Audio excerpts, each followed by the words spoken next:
খারাপ লাগতে পারে, কিন্তু আমি বাস্তব কথা বলছি, শুনুন মন দিয়ে। বন্ধু, আপনার পকেটে যখন টাকা থাকবে না, তখন বুঝতে পারবেন এই যে আপনার চারপাশে এত মানুষ, এত বন্ধু ঘুরঘুর করছে, কেউ থাকবে না পাশে, কেউ থাকবে না। পকেটে টাকা না থাকলেই চিনতে পারবেন কে বা কারা আসলে আপনার বন্ধু আর কারা আসলে বন্ধুরূপী শত্রু। পরিবারের পাশে থাকুন, কেউ থাক বা না থাক, আপনার পরিবার আপনার সাথে থাকবে। হ্যাঁ বন্ধু, আপনার বাবা মা, তারা আপনার স্ট্যাটাস দেখে নয়, আপনার অর্থনৈতিক অবস্থা দেখে নয়, তারা হৃদয় থেকে ভালোবাসেন বন্ধু। এই পৃথিবীতে সব থেকে বড় হলেন বাবা মা। কখনো বাবা মাকে কষ্ট দেবেন না, কখনো কষ্ট দেবেন না, কাঁদাবেন না বাবা মাকে।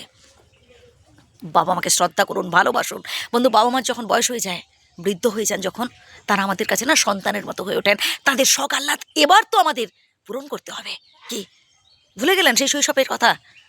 আমাদের জন্য কি না করেছেন বন্ধু? এবার একটু বদলাতে হবে আমাদের। হ্যাঁ, আজ পর্যন্ত অনেক অন্যায় করেছি আমরা, আজ পর্যন্ত অনেক খারাপ কথা বলেছি, খারাপ কাজ করেছি, বাট অতীত। এবার থেকে তো চেঞ্জ করব নিজেকে। কে প্রমিস করছেন তো? এর পরের পয়েন্টটা তো আরও গুরুত্বপূর্ণ, সেটা হচ্ছে বন্ধু, আপনি যখন ভালো কিছু কাজ করবেন, কেউ থাকবে না আপনার পাশে, কাউকে পাবেন না। তাই বলে কি আপনি ভয় পাবেন নাকি যে আমি একা একা, আমার দ্বারা সম্ভব নয়, এভাবে ভয় পাবেন না? একাই এগিয়ে যান বন্ধু।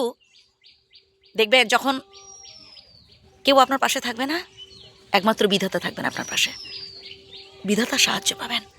তো স্বয়ং উপরওয়ালা রয়েছেন আপনার সাথে, আর কাউকে প্রয়োজন নেই, দরকার নেই কাউকে। আপনি একাই শুরু করুন বন্ধু, শুরুটা তো করুন।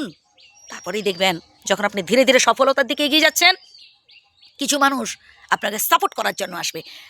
আরও ধীরে ধীরে যখন সফলতার একেবারে নিকটে, তখন দেখবেন বহু মানুষ আপনার কাছে আসছে।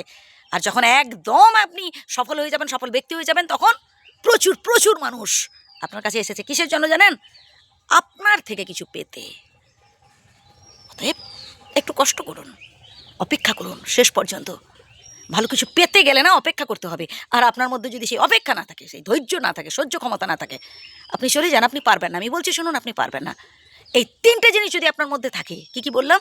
অপেক্ষা, ধৈর্য এবং সময়, তাহলে কথা দিচ্ছি আপনাকে কেউ আটকে রাখতে পারবে না। আপনি জিতবেনই, আপনি জিতবেনই বন্ধু। আজ নয় কাল ঠিক পারবেন। আর শেষে জাস্ট একটা কথা বলবো, সেটা হচ্ছে বন্ধু, সমালোচক, নিন্দুক এরা থাকবে সমাজে, শত্রু এরা যদি না থাকে, তাহলে জীবনটা সম্পূর্ণ হবে কি করে? লোকে সমালোচনা করবে, নিন্দা করবে, আর কাদের বেশি করে বলুন তো? যারা প্রকৃত ভালো মানুষ, যারা প্রকৃত ভালো কিছু কাজ করতে চায় বা জানে বা করে। তবে এসব নিয়ে বেশি টেনশন করলে চলবে নাকি বস? সামনের দিকে এগিয়ে যেতে হবে। এবং সবসময় মনে রাখবেন যে আপনি সফল হবেন, আপনি পারবেন, আপনার দ্বারাই সম্ভব হবে। এই কথাটুকু মনে রাখবেন। ভালো থাকবেন।